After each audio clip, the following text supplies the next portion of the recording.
Coach, difficult day at the Citadel. You talk a lot about execution and guys needing to play their assignments, et cetera. When you went back and looked at the tape, when you take that into consideration heading into this week, what has to be done to get that cleaned up? Well, I think you look at the game, the first thing you look for is, are your guys giving effort? Our guys gave great effort. Our execution was not to the level that we needed to have it at. Citadel's a quality football team. They were very consistent and very methodical in what they did. Played great defense.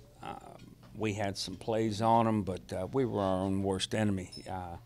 When you have penalties and when you have balls snapped over your quarterback's head and different things like that, you're going to have problems, but you don't want to create your problems. And for a lot of the game, there was, at critical times, things that we did that good football teams don't do. You can't have 12 people in the huddle.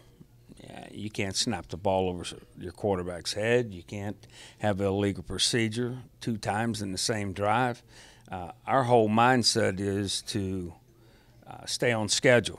We're looking for 3+ yards every snap, and then we feel if we stay consistent, we can take it right down the field on you. And we were just not that way. I'm not sure exactly why. I thought we had an excellent week of preparation. I thought the guys mentally were where they needed to be, but we came out and just didn't get it done.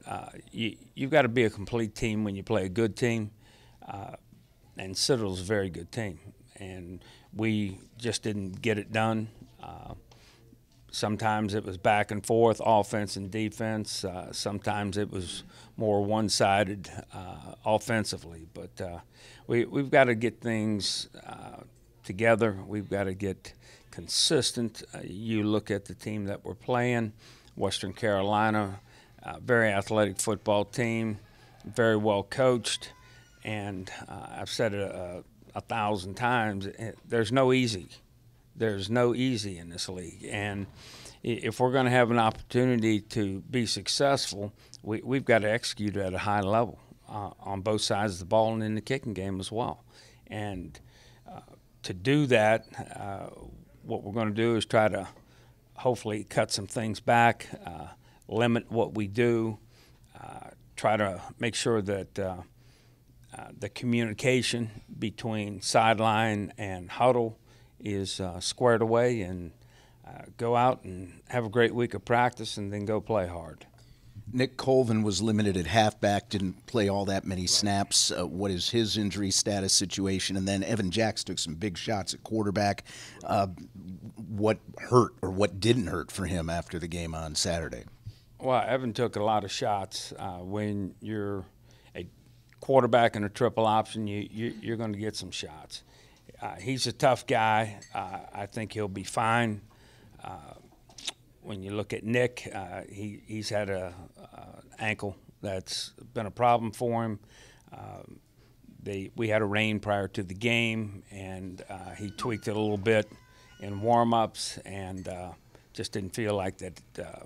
Our trainer felt that it was probably best that it sit this one out. And so you get guys like Nick that have played a lot of reps for you, and then all of a sudden you're getting some new faces in there that have had limited reps, and they did a nice job. But they're in some situations you'd rather have Nick in there than them.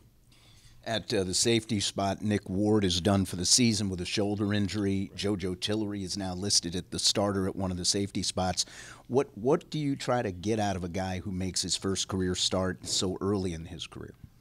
Well, the big thing that we'd like to do is make sure that he understands exactly what the scheme entails. We'll try to get him to where he's comfortable back there, where he's confident back there. And if we're to do that, we're going to have to limit some things. Western Carolina's quarterback, Troy Mitchell, is a dual threat guy, and his backup, Holcomb, is somewhat similar. When you play a team that has that type of quarterback, what's most important for your guys this week in terms of scheming them and keeping them in the pocket or keeping them contained at least? Well, I think you hit the nail on the head. You've got to not only put pressure on them, but you've got to be able to contain them. Once he pulls it down, he's as good as any running back probably in the league. And the thing we've got to do is be gap sound as far as our pass rush lanes, and we've got to do a great job coming out of the second level. Once he breaks contain, we've got to come out of the second level and be able to tackle him. Western's defense, your thoughts on them? What do they do well? What kind of things can you do with the option to maybe get them off balance? I don't know. We're still working on that.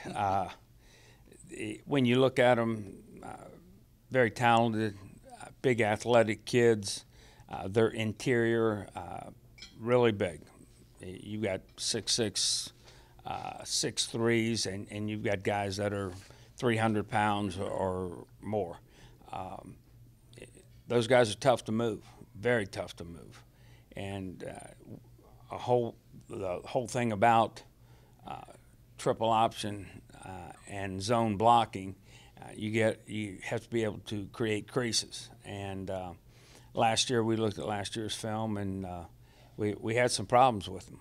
And what we've got to do is make sure that we're very good technically.